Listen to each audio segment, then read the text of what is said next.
Olá, amigos da TV Justiça, já está começando mais uma edição do Direito Sem Fronteiras. No programa desta semana, vamos falar sobre as particularidades da Coreia do Norte. O país é relativamente jovem, formado em 1948, com um regime de governo comunista e foi guiado pelo líder Kim Il-sung. Apesar de ele ter morrido em 1994, foi nomeado presidente eterno. Atualmente, a nação, considerada uma das mais fechadas do mundo por sua política de isolamento, é liderada por Kim Jong-un. Vamos saber um pouco mais sobre essa região do continente asiático na reportagem a seguir.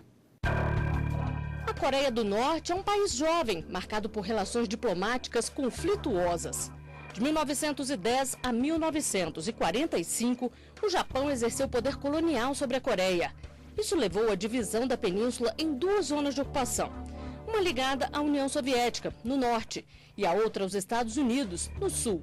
Os dois territórios não conseguiram se unificar e em 1948 foram criadas duas nações, a República da Coreia, no sul, e a República Popular Democrática da Coreia, no norte. Os Estados Unidos nunca mantiveram relações com a Coreia do Norte, mas sim com a dinastia Joseon. A Coreia do Norte conta com uma missão na ONU e, apesar da ausência de laços diplomáticos entre os governos, os Estados Unidos têm jurisdição para auxiliar a Coreia do Norte com programas humanitários, em particular durante períodos de fome extrema. Quem nos ajuda no tema desta semana é Alessandro Rodrigues da Costa, historiador e cientista político, e René Delagnese, especialista em relações internacionais. Eu agradeço muito a participação de ambos aqui nos estúdios da TV Justiça para falar a respeito desse tema, que embora ele tenha uma certa aura de tema da época da Guerra Fria, na verdade ele é bastante presente, bastante atual, inclusive do ponto de vista das reportagens da mídia que nós acompanhamos sistematicamente dentro desse contexto da ciência política e das relações internacionais. Eu gostaria de começar perguntando aos nossos convidados de hoje a respeito desse contexto em que foi criada a Coreia do Norte e a Coreia do Sul. Insisto nessa questão, isso não é um tema que parece um pouco estranho, porque ainda existe uma divisão como essa, na medida que nem a própria União Soviética existe mais.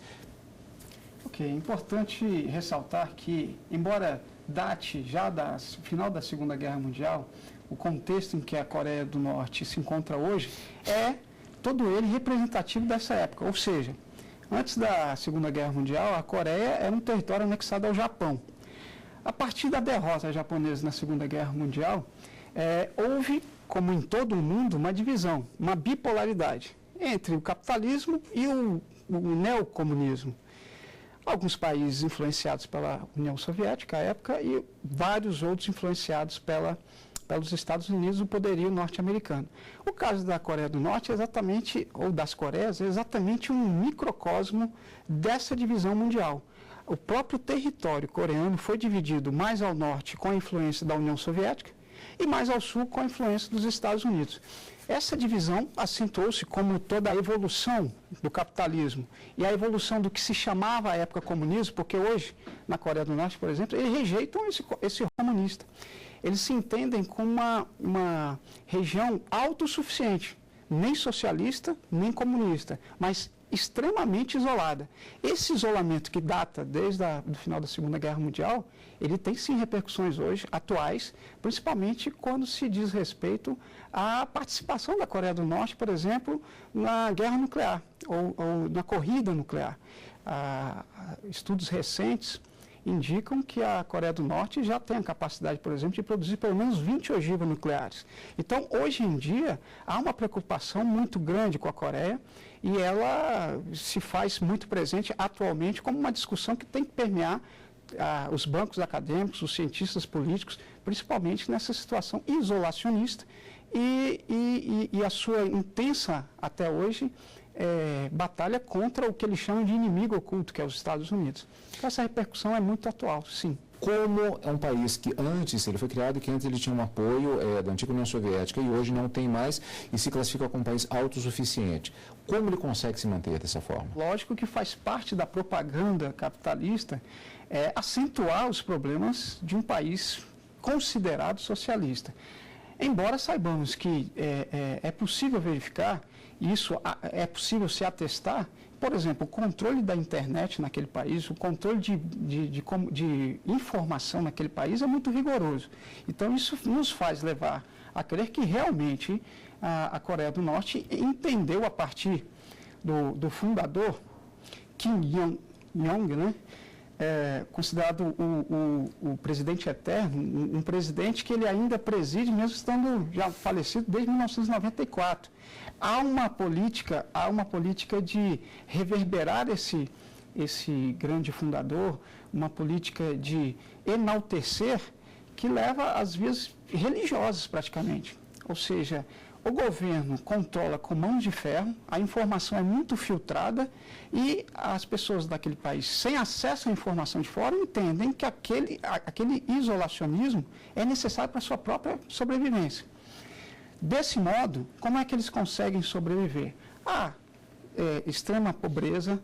Na década de 90, por exemplo, com a ruína do bloco soviético e dos países comunistas, a ajuda soviética deixou de chegar. Então, há uma contagem de pelo menos 2 milhões de mortos por fome naquele país por conta disso. Hoje, o que acontece é que qualquer metro quadrado de terra é plantado. Mesmo assim, como a Coreia do Norte é um território de muito planalto e pouca terra produtiva, há ainda muita dificuldade. A Coreia do Norte, que se procura passar para os visitantes estrangeiros, é uma Coreia de hotéis bonitos, de internet, de acesso à informação. A maioria dos coreanos não tem isso. O Wall Street Journal, por exemplo, recentemente disse que enquanto os Estados Unidos ele tem pelo menos 439 sites, hosts, como se chamam, a Coreia do Norte tem 3. E esses 3 são reservados tão somente a jornalistas, a estrangeiros. Por exemplo, os carros da Coreia são reservados a servidores públicos do Estado coreano. Então, essa população realmente é muito carente do mínimo que nós hoje entendemos necessário. Nós temos, inclusive, alguns relatos. O professor trouxe até, por exemplo, alguns livros que tratam exatamente dessa questão. Esse é um caso que foi a fuga, né, de Shin Dong-hyuk. Ele nasceu num campo de concentração. Aliás, uma propaganda da Coreia, está até retratada aqui por esse jornalista, que é Blaine Hart.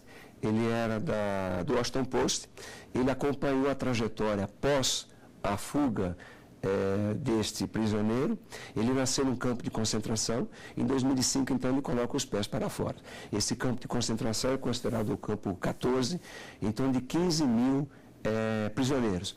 E, na ocasião, a propaganda que se tem lá, norte-coreana, né, menciona que, efetivamente, lá não existe qualquer ofensa aos chamados direitos humanos. Então, o relato deste fugitivo proporcionou a elaboração dessa obra por esse jornalista do Washington Post e demonstrou exatamente como é que eles vivem lá num mundo que estima-se lá, nos demais campos, em torno de 200 mil prisioneiros. Talvez hoje, até pelo que aconteceu na Alemanha, na Segunda Guerra Mundial, pelo que consta hoje lá, seriam muito mais prisioneiros do que em toda a Segunda Guerra Mundial.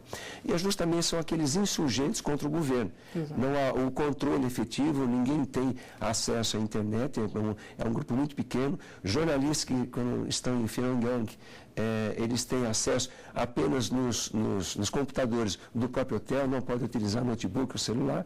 Então, há um controle muito, efetivo por parte das autoridades governamentais.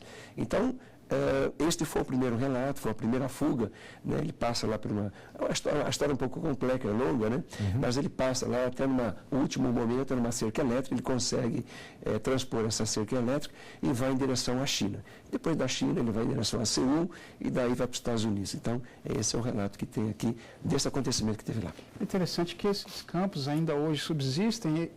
Agora, em termos de propaganda política norte-coreana, eles são chamados de campos de reeducação. O que são esses campos de reeducação? Exatamente para reeducar, entre aspas, aqueles oposicionistas do governo.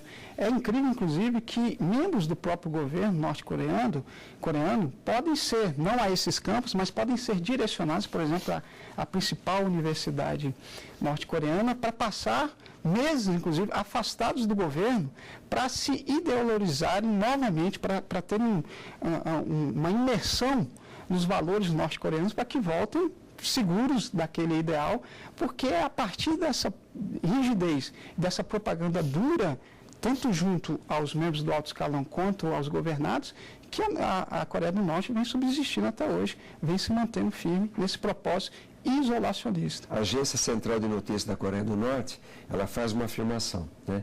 Não há nenhuma questão de direitos humanos neste país, pois todos levam uma vida extremamente digna e feliz, né? Então, aqueles que realmente não têm acesso ao mundo exterior entendem que a voz do seu líder realmente realça, né, a felicidade de todos que estão lá. Mas uma propaganda própria na Coreia do Norte indica que o governo fez uma pesquisa para verificar os países onde havia maior índice de felicidade e que a Coreia do Norte estaria em segundo lugar, em primeiro a China, que é aliado da Coreia do Norte. Então a propaganda é de forma a entrar em todos os níveis, para que o cidadão realmente, como eu disse anteriormente, há relatos, por exemplo, de enchentes na Coreia do Norte, em que entre se salvar, correr para se salvar e aos seus familiares, e salvar o quadro do líder supremo, pessoas se afogaram tentando salvar o quadro do líder supremo, porque há essa propaganda massiva de que ele é o fundador, um culto massivo à personalidade. Então, vamos para um rápido intervalo e, na sequência, nós continuamos a nossa conversa desta semana no Direito Sem Fronteiras sobre as particularidades da Coreia do Norte, um dos países mais fechados do mundo. Daqui a pouquinho.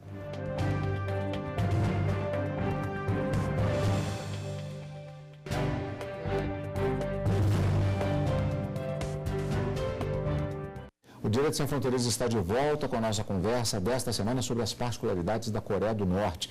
Eu gostaria de perguntar a respeito de algo que foi até abordado já no final do primeiro bloco, a respeito do papel da China, que é o principal aliado ainda daquele país, antes que tinha uma forte influência soviética, a União Soviética não existe mais, o jogo político agora da atual Rússia. Qual é esse papel? Na verdade, sem a China, talvez a Coreia do Norte nem existisse com essa estrutura que ela tem atualmente?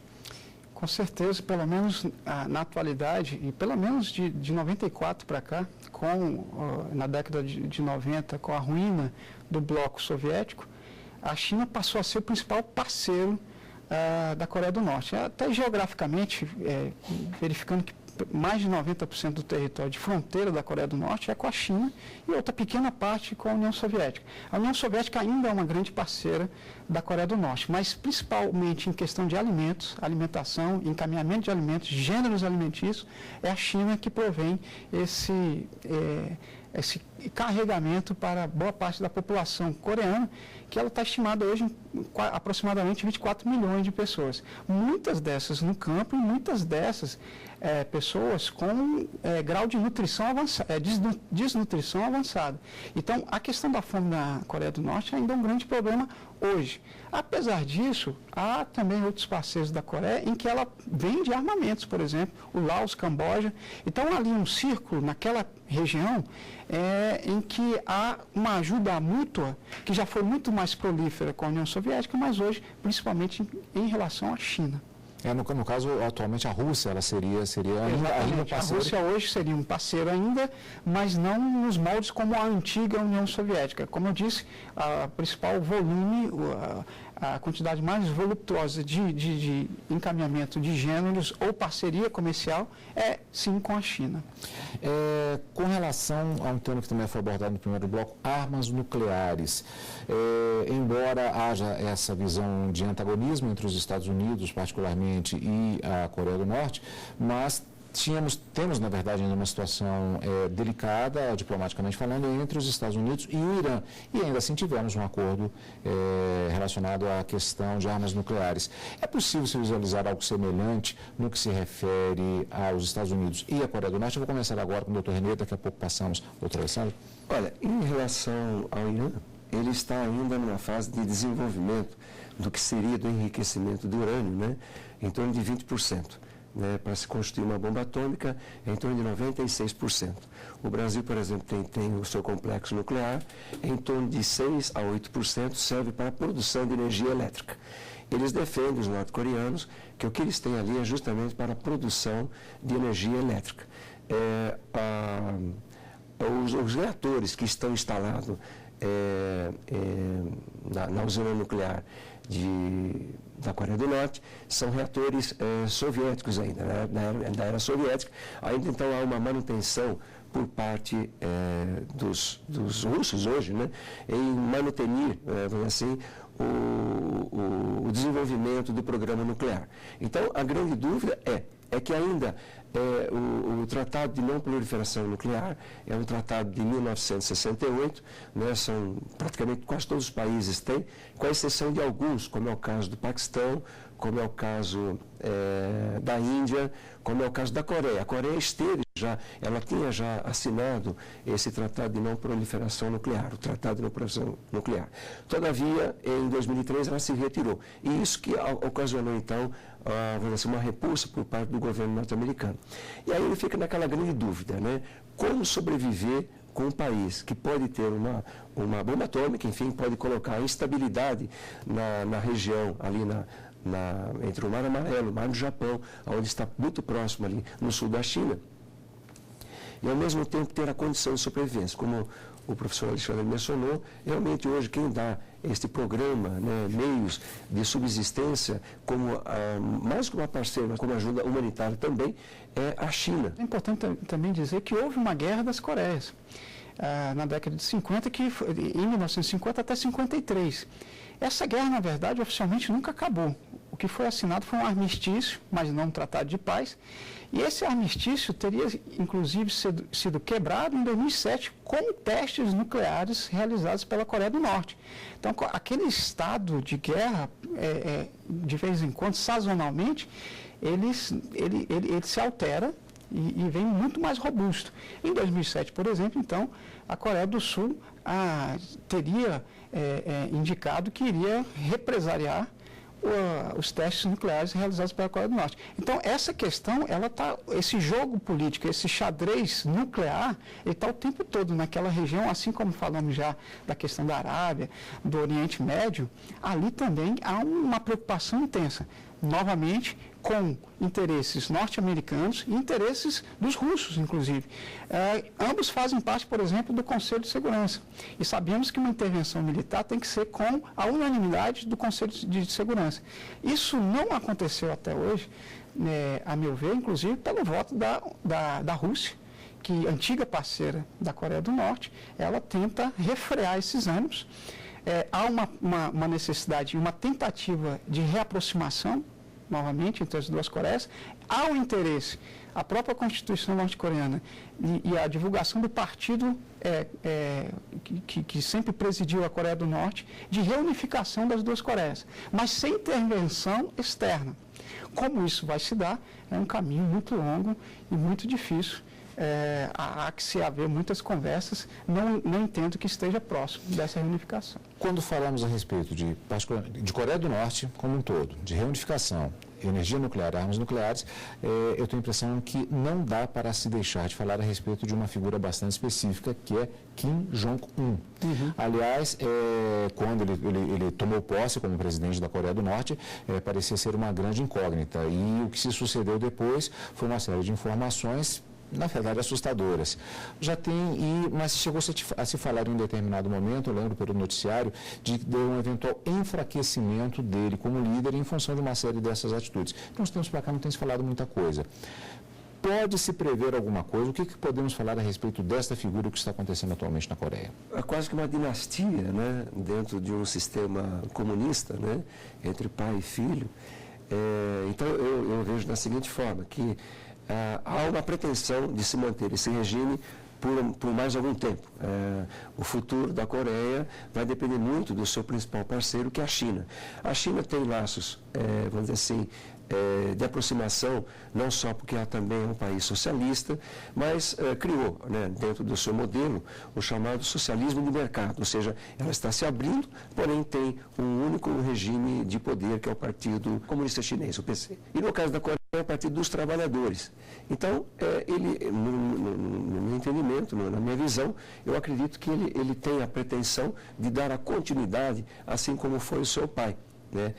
O problema é como controlar as informações que aos poucos está chegando, né, de alguma forma, porque mesmo que tenha uma fronteira terrestre bem controlada, tanto pela Marinha, né, naquela zona do paralelo 38, onde se estabeleceu a divisão das duas Coreias, evidentemente que a Tunis, da mesma forma como acontecia na antiga divisão de Berlim, na Alemanha, também existe ali algumas possibilidades de querer saber o que está acontecendo do outro lado.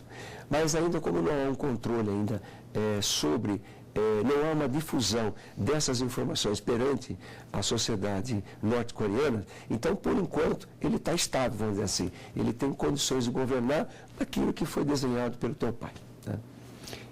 Esse culto ao Kim Jong-un, ele já é hereditário, porque, como nós falamos, há um presidente morto em exercício na Coreia do Norte, né? O Kim Il-sung, morto em 94, ainda é adorado como uma adoração quase que religiosa.